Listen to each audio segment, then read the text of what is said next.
अगर किसी के भी दिमाग में ये वहम है कि भाई आप दबंगई से डरा के धमका के वोटरों को वोट डलवा लोगे और चुनाव जीत जाओगे, अगर मुझे पता लग गया तुम जीतो या ना जीतो, मैं जिंदगी नरक बना दूंगा।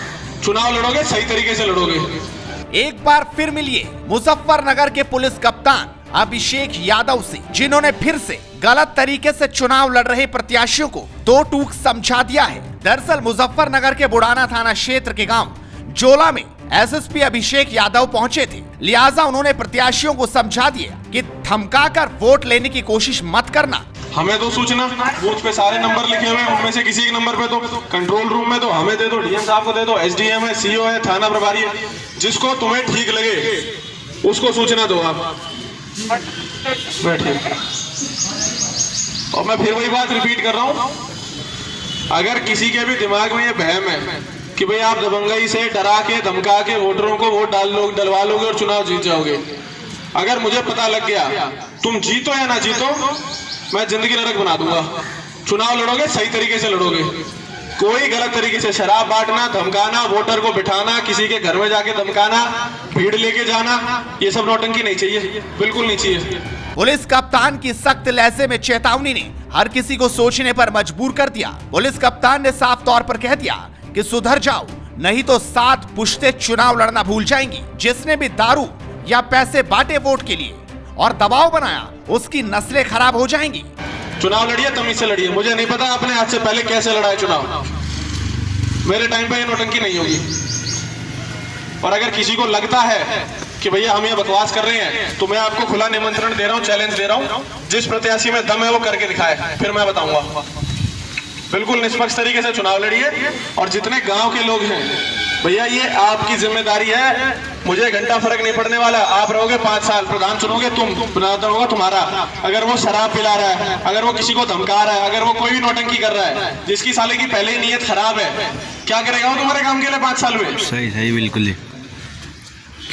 तो अपना दिमाग लगाइए, हमें फर्क नहीं पड़ने वाला। 5 साल आपके गांव में आपके काम होगा, चाहे बारात घर बने, चाहे रोड बने, स्कूल में काम हो, जो भी होने हैं, आपके अपने व्यक्तिगत काम हो।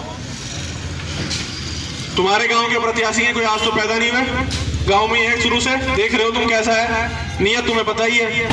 जिसकी नियत पहले साफ नहीं है, बाद में कैसे हो जाएगी? जब वो बन जाएगा तब तो तुम वैसे ही कुछ नहीं कर सकते उसका। आज तो फिर भी हाथ जोड़ रहा हो, बाद में तो बनने के बाद तुम क्या ही कर लोगे? अगर अभी 2 पौवे के लिए तुम वोट दे दोगे अपना, तो बाद में किसको कोसोगे भाई? 19 के बाद कौन पिला रहा तुम्हें?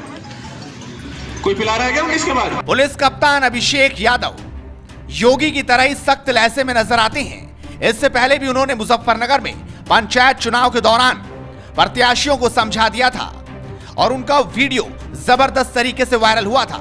हमने आपको दिखाया था कि कैसे एक पुलिस कप्तान निष्पक्ष चुनाव कराने के लिए कदम बढ़ा रहा है। जितने प्रत्याशी हैं और बाकी भी जो गांव के लोग हैं, अगर मीनू त्यागी, विक्की त्यागी और उसके परिवार का किसी ने सपोर्ट लेने का इतना सा भी प्रयास किया, चुनाव भूल जाओ, मैं तुम्हारी जिंदगी बर्बाद करके रख दूंगा। मैं ये बात अपने पूरे गांव में एक आदमी को बता देना, ठीक है? उसके खानदान का मुझे कोई आदमी अगर दिख गया तो उसका तो मैं अलग से इलाज बांधूंगा ही बांधूंगा।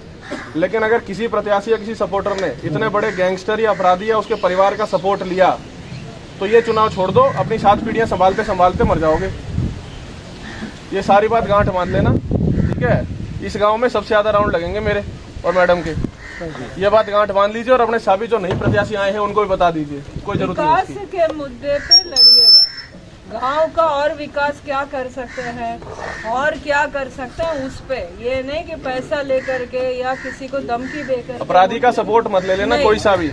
अभिषेक यादव के इस वीडियो के सामने आने के बाद मुख्यमंत्री योगी आदित्यनाथ के सूचना सलाहकार शलमणि त्रिपाठी ने भी इसे शेयर किया है और ममता बनर्जी को जवाब दिया है कि दीदी देख लीजिए यूपी में चुनाव कैसे होते हैं। आपको बता दें कि पुलिस कप्तान अभिषेक यादव लगातार सुर्खियों में रहते हैं, फिर चाहे वो लॉकडाउन के दौरान एक्शन लेने की बात हो या पंचायत चुनाव के दौरान प्रत्याशियों और वोटरों को समझाना।